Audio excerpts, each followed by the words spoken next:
नमस्कार, आप देख रहे हैं दिल्ली ग्लो न्यूज। आपके साथ मैं हूं कल्याणी।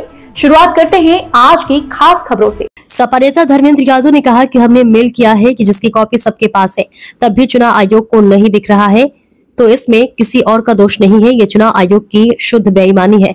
मैं इस बात को उसी दिन समझ गया था जिस दिन चुनाव आयोग के निर्वाचन की समिति से मुखिया नीतीश को निकाल दिया गया था।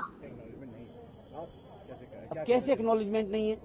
मेल किए हैं, मेल की रिसिप्ट आप सबके बीच सर्कुलेट की आदरणीय राष्ट्रीय अध्यक्ष जी ने, उनकी कॉपी फोटोकॉपी हमने सबको सर्कुलेट की, पूरे देश को दिखाया है।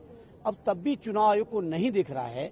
मैं समझता हूं इसमें किसी और का दोष नहीं है, ये चुनाव आयोग की शुद्ध बीजेपी और गठबंधन, एनडीए गठबंधन और सरकार के दबाव में शुद्ध बेईमानी है, इससे अलावा कुछ नहीं है।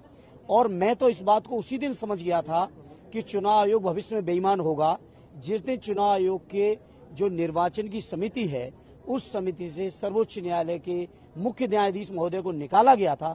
मैं उसी दिन समझ गया था कि अब चुनाव आयोग को रबर स्टैंप बनाने के लिए कानून पास किया गया है। कोई देश में ऐसा नहीं होगा जो कहे कि सर्वोच्च न्यायालय के न्यायाधीश महोदय पर विश्वास न हो। आप सोचो, बीजेपी के लोगों को सर्वोच्च न्यायालय पर भरोसा नहीं, इसलिए उन्होंने माननीय मुख्य न्यायाधीश को निकाल के एक कैबिनेट के अपने ही मंत्री को जोड़ दिया। जहां प्रधानमंत्री मौजूद हो वहां कैबिनेट मंत्री का होना या न होने की जरूरत क्या थी? माननीय न्यायाधीश महोदय सर्वोच्च न्यायालय के वो एक बैलेंसिंग मोड में थे, जो किसी भी चुनाव आयोग की नियुक्ति से पहले उसकी डिग्निटी की, उसकी सोच की, उसकी ईमानदारी की, उसकी सेवाओं की पूरी ईमानदारी से समीक्षा हो सकती थी।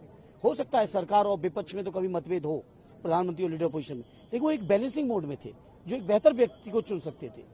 लेकिन उनको हटा दिया कानून बना के, और उनकी जगह लाया किसको गया? प्रधानमंत्री जी के कैबिनेट के एक दूसरे मंत्री को। तो आप समझ लो कि क्या होने जा रहा है।